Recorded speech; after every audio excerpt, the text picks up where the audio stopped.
সম্মানিত দর্শক শ্রোতা, আসসালামু আলাইকুম রহমতুল্লাহি ওয়া বারাকাতুহু।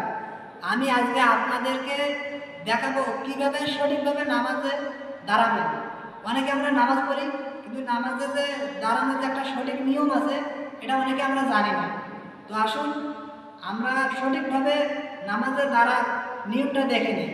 প্রথমে আমরা ধরেন একবার নামাজ পড়তে আসতেছি, বা আমি নামাজ পড়তে আসতেছি, আমি যে সামনের কাতারের দাগ আছে, আমি যদি প্রথমে আসে দাঁড়াই, এইভাবে দাঁড়ার পর যদি পাও এরকম করে দেই, তাহলে কিন্তু আমাদের নামাজে সঠিক মতো দাঁড়া হয় না।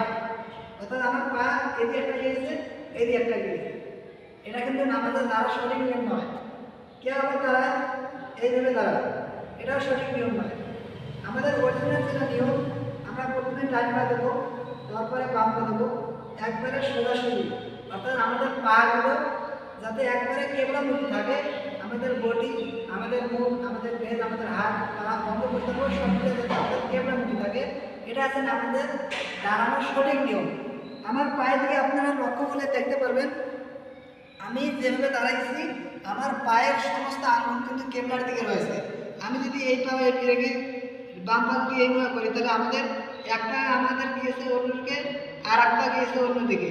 এটা কিন্তু নামাজের দাঁড়ানোর সঠিক নিয়ম হয় না। তো আসুন আমরা নামাজে এইরকমভাবে সঠিকভাবে দাঁড়ার চেষ্টা করব।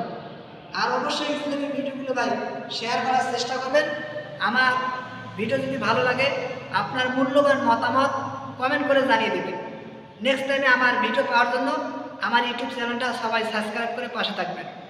সবাইকে ধন্যবাদ। আসসালামু আলাইকুম।